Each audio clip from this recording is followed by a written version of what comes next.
What's good, everybody? Happy Sunday night. Tonight I'm just practicing parking lot maneuvering. Basic parking lot maneuvering. Because believe it or not, like that's my weak point is parking lot maneuvering. And parking it and stuff.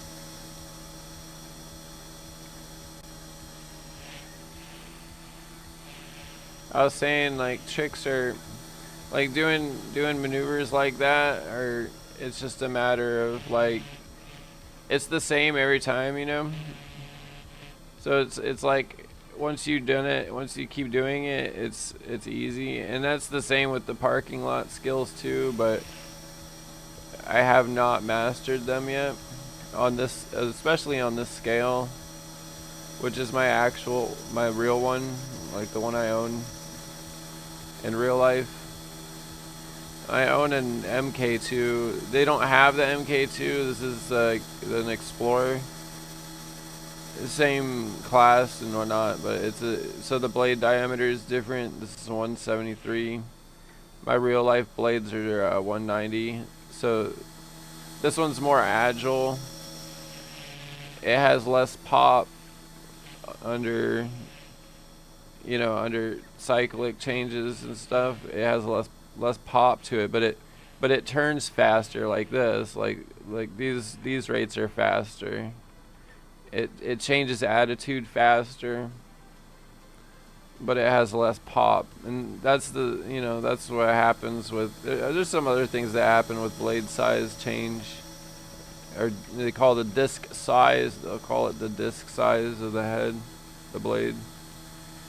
And this looks visually smaller to me, like even in the game. I can tell it's smaller. Like that was the first thing I noticed, was that the blades on the video game version are not 200 or 190.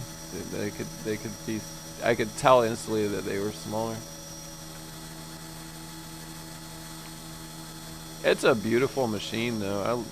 I'm getting the Hughes 300 kit for it, probably like as soon as I get paid again.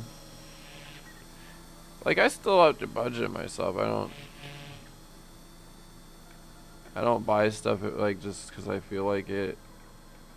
I mean I do, but I'm trying to say, you gotta have a budget. You can't just go crazy all the time. I'm gonna try to bring it down here in front of us without smashing the pavement. Probably it's coming down pretty fast. And kind of park it like right about here. See, it's very twitchy compared to, and that's what I'm talking about, the agileness. You can break that when you start having a lot of oscillation. Get out of that level of ground, like when you're really low, it gets kind of squirrely. You can see it bounce back up. Let it let it settle. You can control that with a continued or a smooth application of cyclic. You can break that momentum. You can, like I've said in other videos, you can use cyclic to break momentum, not just add momentum. And when you get where, even if you're not exactly where you want, like I want to land somewhere in this area. So, whoops. See, it's very twitchy, the little ones. This is actually kind of where I wanted it, but I'm struggling just to keep it in one spot, right? It wants to dance around. So right now I'm using the skids. We have it just below, or where we'll enter into a ground effect. Like if I add any more collective, we're gonna start creeping. So let's take that collective back out just to where it's almost off the ground. And now we can like drag it around on the skids. Like if I want to move it over to this spot here, let me move it back a little bit. So I'm gonna again just barely bring it up. I'm gonna find where it starts to come up and then drag the skids. Man, this thing is so light. It's easier to park a heavier helicopter because they don't dance around as much. Or like I said, my blades are 190. They're close to 200, you know, they're bigger around. Whoops, the battery's dead.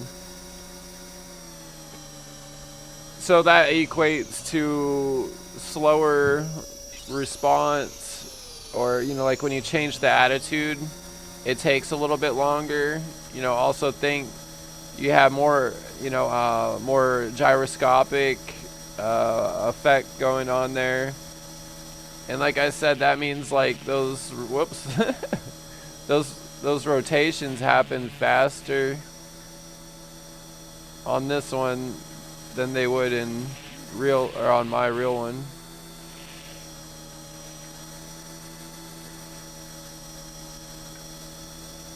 Or the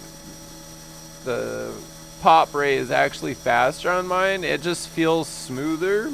I don't know how to necessarily describe that. It definitely changes the characteristic. See, this is what I was trying to do a second ago, or trying to demonstrate, is like dragging it around on the skids at basically just below hover. We'll gain enough speed here to get off the ground. Like, let's get it nose toward a little more.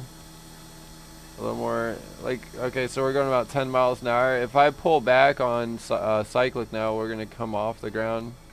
But just barely. I had to add collective to stay up. Otherwise, we would have popped back down. We would have lost all of our speed and dropped back down on the skids.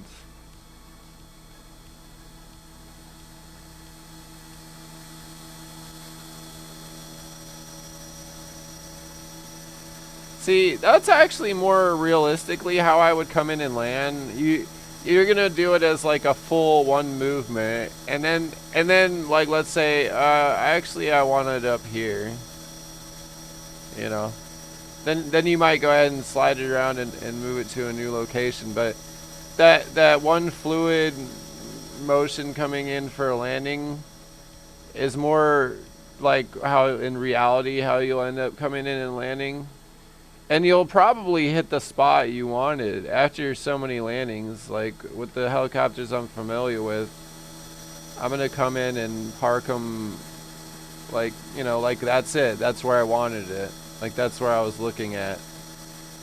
Basically, wherever you were looking at. Like if you're looking at over here, like that's, and then you come in and that's where you land it. You know. And it happens like all one fluid motion or movement. That's ideally what you want. When you come in and you're in ground effect very low, it gets squirrely and dances around. So you can see that there. I had to do like a lot of adjustment and stuff. But I was actually looking to land kind of right here between these two lines. And then I can, like I said, if you need to adjust a little bit, scoot it up or something, you can do that with the skids on the ground.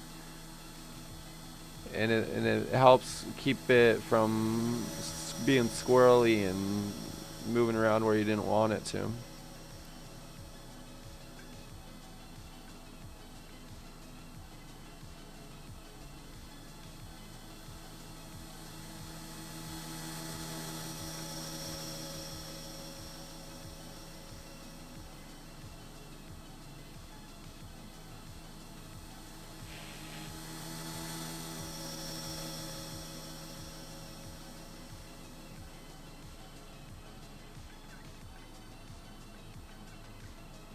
See, this is more looking like this is the kind of flying you'd see me doing in real life, because I don't really care about doing a bunch of flips and stuff. I really enjoy just doing this, like going and swinging it back and forth and just doing like casual maneuvers, and then maybe a few like real, you know, basic aerobatic kind of maneuvering.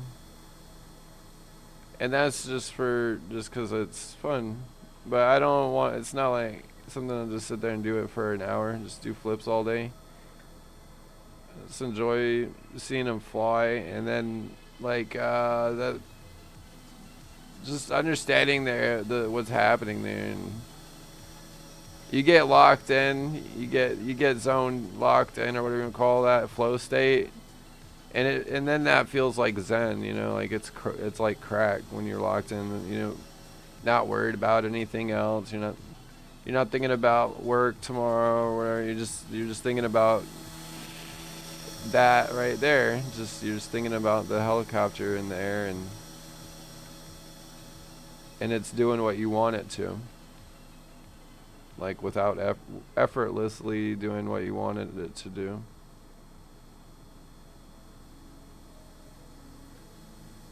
And when you get into that mode,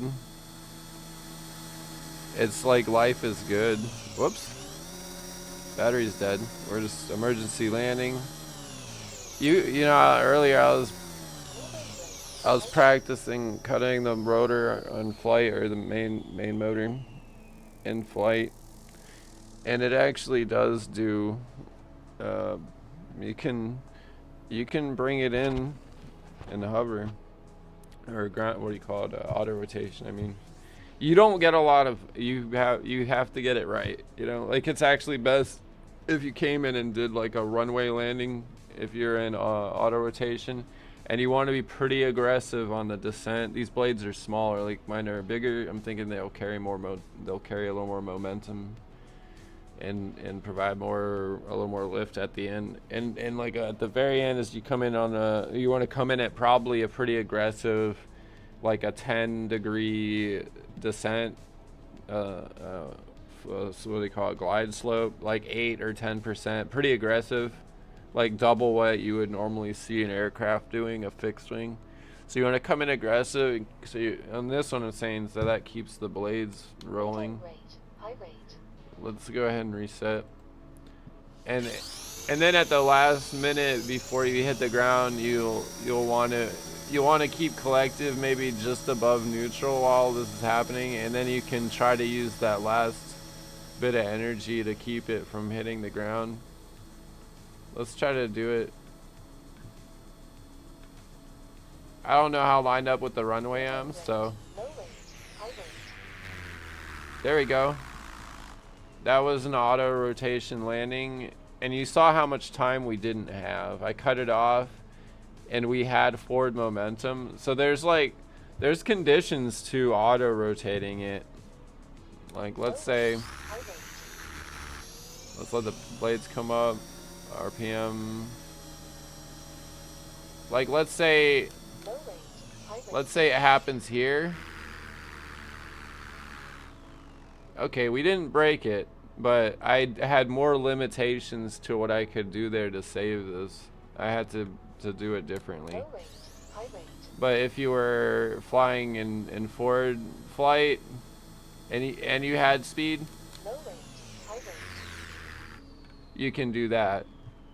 You can just glide it in and use the momentum and what you have left in your reserve for momentum to put it down without blowing it up.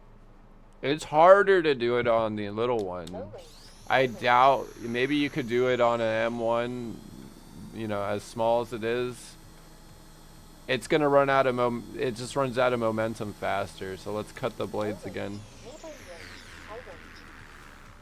And you can see that wasn't too bad.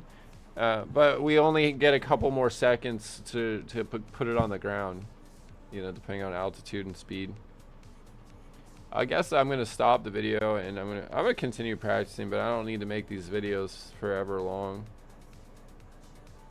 You know, 10-15 minutes is fine, right?